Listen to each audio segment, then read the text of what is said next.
لبيك اللهم لبيك. الحمد لله وكفى وسلام على عباده الذين اصطفى. اما بعد فاعوذ بالله من الشيطان الرجيم. بسم الله الرحمن الرحيم. لمسجد اسس على التقوى من اول يوم احق ان تقوم فيه رجال يحبون ان يتطهروا والله يحب المطهرين. صدق اللہ العظیم.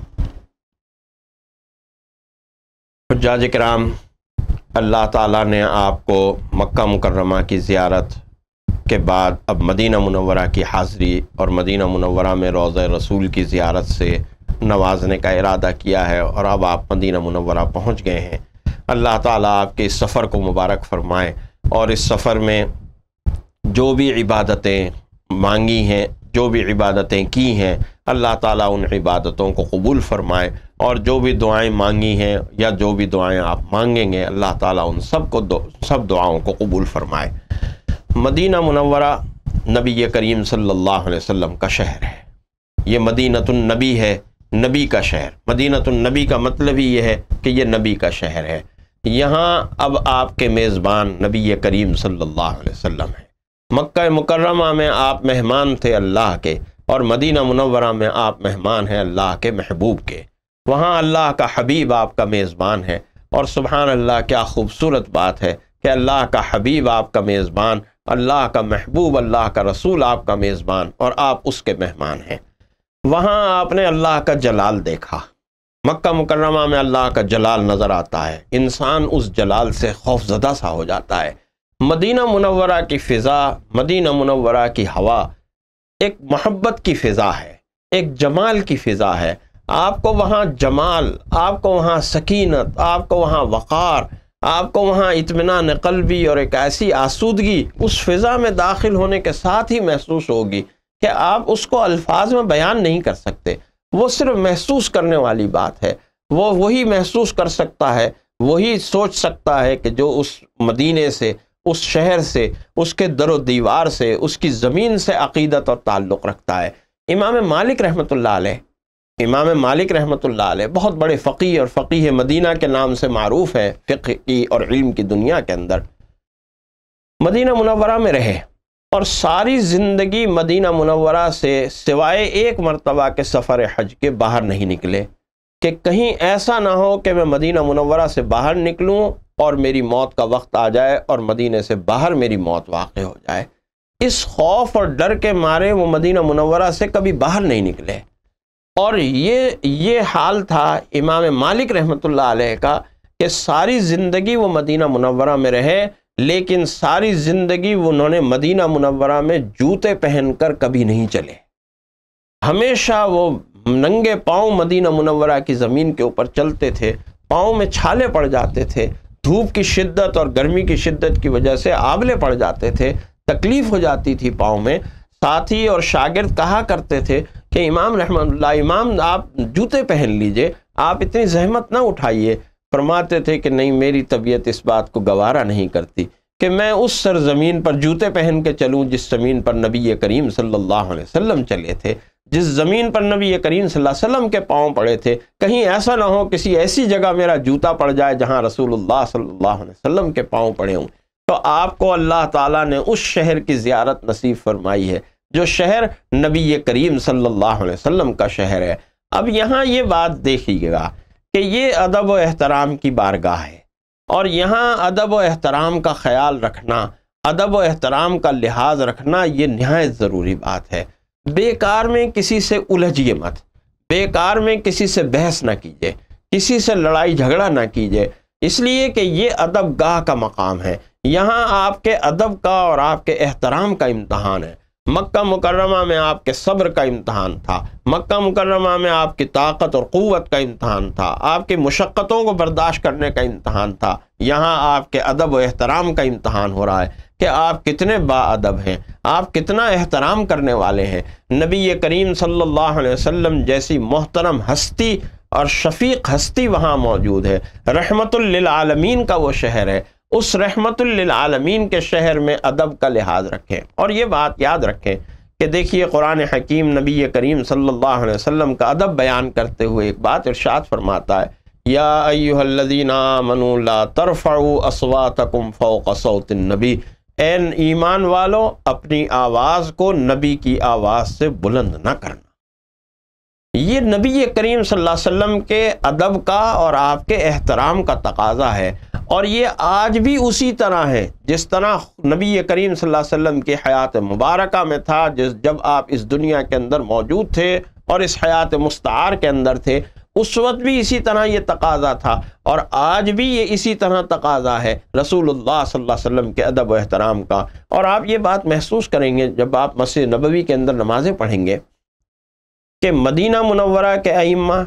مدینہ منورہ کے مؤذنین اور مکہ مکرمہ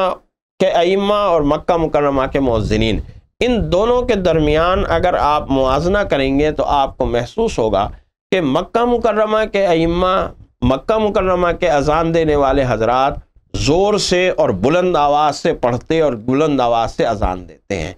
لیکن مدینہ منورہ میں ائمہ کرام جو ہیں وہ آواز پست کر کے پڑھتے ہیں، دھیمی آواز سے پڑھتے ہیں۔ اسی طرح اذان دینے والے اور اقامت دینے والے مؤذنین حضرات بھی دھیمی آواز کے ساتھ، حالانکہ اذان میں آواز بلند کرنے، لیکن چونکہ یہ مدینہ ہے، یہ رسول اللہ صلی اللہ علیہ وسلم کا شہر ہے، یہ رسول اللہ صلی اللہ علیہ وسلم کی مسجد ہے، لہذا یہاں رسول اللہ صلی اللہ علیہ وسلم کے ادب کا تقاضا یہ ہے کہ لا ترفعوا اصواتکم فوق صوت النبی، اپنی آواز کو دھیما رکھنا، اپنی آواز کو آہستہ رکھنا۔ یہاں مدینہ منورہ میں آپ کو مسجد نبوی کے اندر ایک مقام ہے جسے ریاض الجنہ کہا جاتا ہے، اس ریاض الجنہ میں حاضری کا موقع ملے گا، لیکن اس کے لیے بھی وہی بات ہے کہ جس طرح میں نے حجر اسود کے حوالے سے یہ بات کی تھی کہ دھکا مشتی کرنے کی ضرورت نہیں ہے، دھکم پیل میں جانے کی ضرورت نہیں ہے۔ اگر آسانی سے آپ کو ریاض الجنہ میں پہنچنے کا موقع مل جاتا ہے تو ریاض الجنہ میں جائیے۔ ریاض الجنہ کو ایک تو یہ کہ وہاں آپ دیکھیں گے کہ قالینوں کا رنگ جو ہے وہ دوسرے قالینوں سے ذرا مختلف ہے، دوسرا یہ کہ اس کی نشانی یہ ہے کہ جو ستون ہیں، ان ستونوں کا جو نچلا حصہ ہے وہ سفید سنگ مرمر، سفید پتھر سے جو ہے وہ نمایاں کیا گیا ہے۔ ان ستونوں کے مختلف نام ہیں، ایک استوانہ توبہ ہے جس کو توبہ کا ستون کہا جاتا ہے، منبر رسول صلی اللہ علیہ وسلم اور رسول اللہ صلی اللہ علیہ وسلم کے روضہ اطہر کے درمیان کی جو جگہ ہے، اس جگہ کو ریاض الجنہ یعنی جنت کا ایک باغیچہ کہا جاتا ہے۔ اب یہ بات ذہن میں رکھیے کہ جنت کا باغیچہ ہونے کا مطلب کیا ہے؟ جنت کا ایک ٹکڑا، اور اللہ کے ہاں ایک اصول ہے، ایک قانون ہے، اور وہ قانون یہ ہے، انشاءاللہ ہم اس قانون سے فائدہ اٹھائیں گے، اس قانون سے مستفید ہوں گے انشاءاللہ تعالی، کہ جو جنت میں داخل ہو جاتا ہے پھر جنت سے نکالا نہیں جاتا۔ جس کو ریاض الجنہ مل گیا اس کا مطلب ہے اسے جنت مل گئی، وہ جنت میں پہنچ گیا، اور جو جنت میں پہنچ جاتا ہے وہ پھر جنت سے نکالا نہیں جاتا۔ لہٰذا ریاض الجنہ میں آپ پہنچیے، وہاں نوافل ادا کیجیے،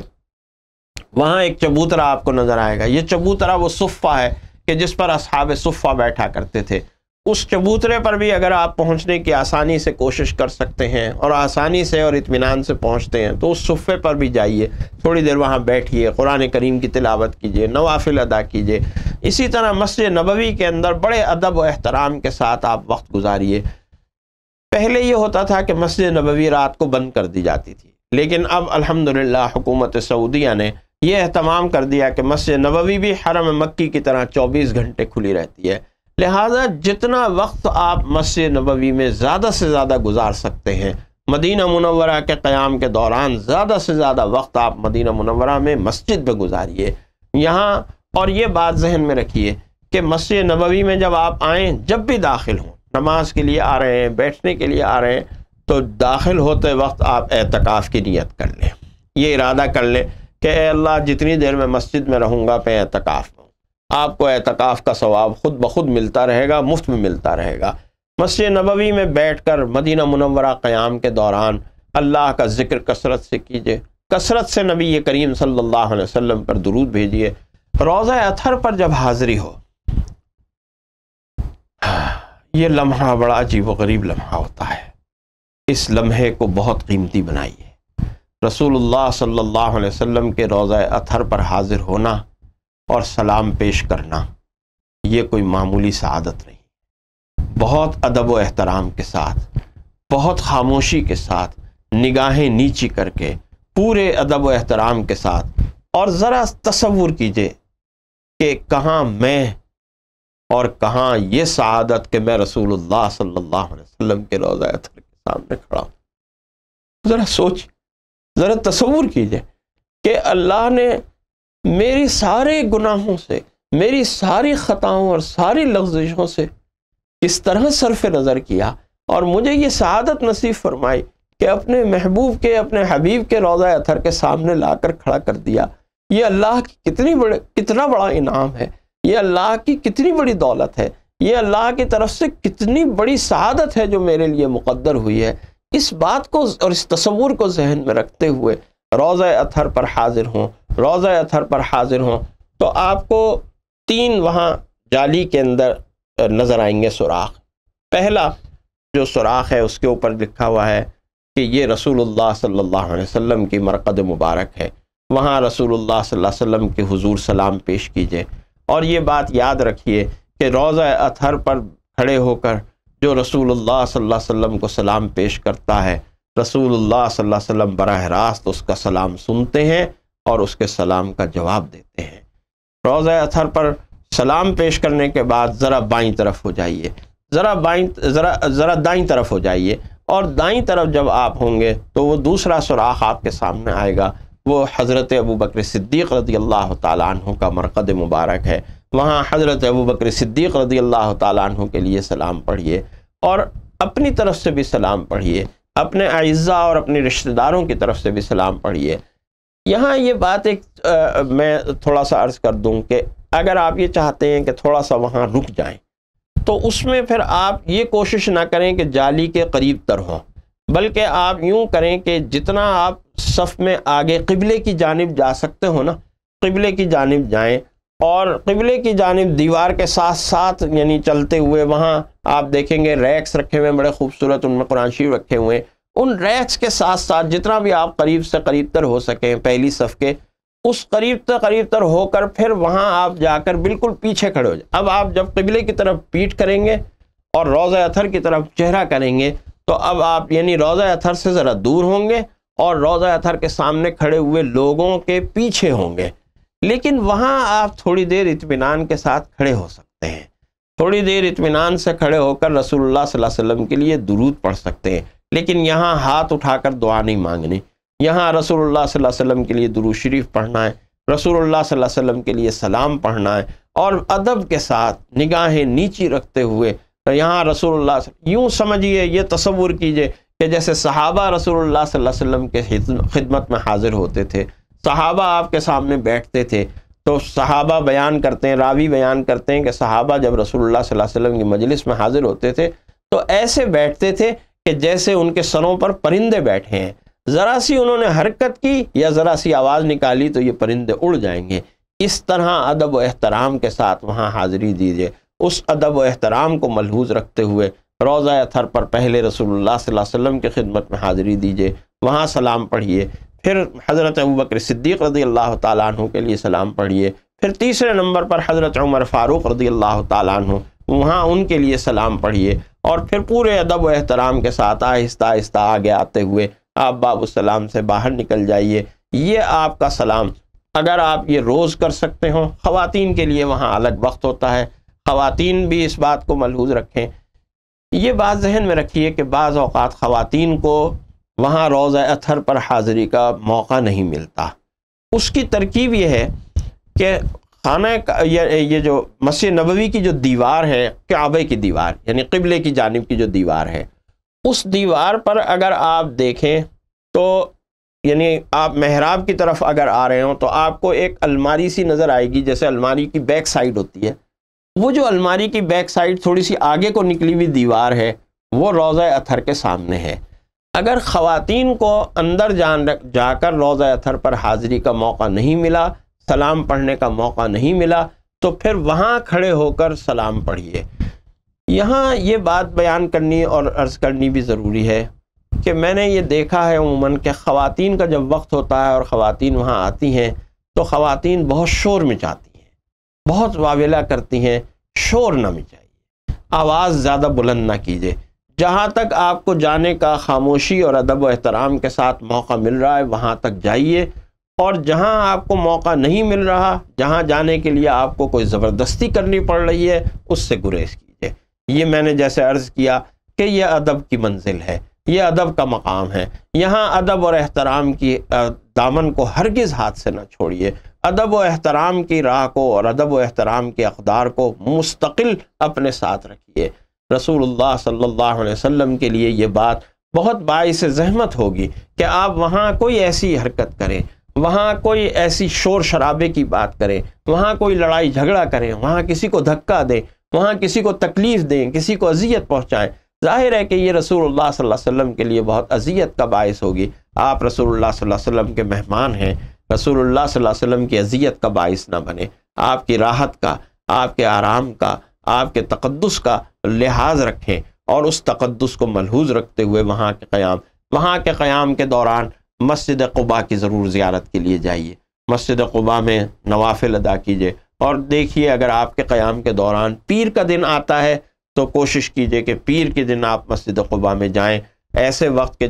جس وقت آپ نفلیں بھی ادا کر سکتے ہوں، وہاں جا کر 2 نفلیں تحیۃ المسجد کی ادا کریں۔ مسجد قباء وہ مسجد ہے کہ جس کے متعلق اللہ تعالیٰ نے فرمایا لَمَسْجِدٌ أُسِّسَ عَلَى التَّقْوَى، یہ ہے وہ مسجد کی جو تقوی کی بنیاد پر قائم ہوئی ہے۔ یہاں وہ لوگ رہتے ہیں جو طہارت اور پاکیزگی کو پسند کرتے ہیں۔ مسجد قباء جائیں اور اسی طہارت اور پاکیزگی کے پیغام کو لے کر آئیں۔ اللہ تعالیٰ آپ کے تمام مناسک کو، آپ کی تمام عبادتوں کو قبول فرمائے، اور آپ خیر و عافیت کے ساتھ اپنے گھروں کو واپس آئیں۔ آمین وآخر دعوانا ان الحمد للہ رب العالمین۔ لبیک اللہم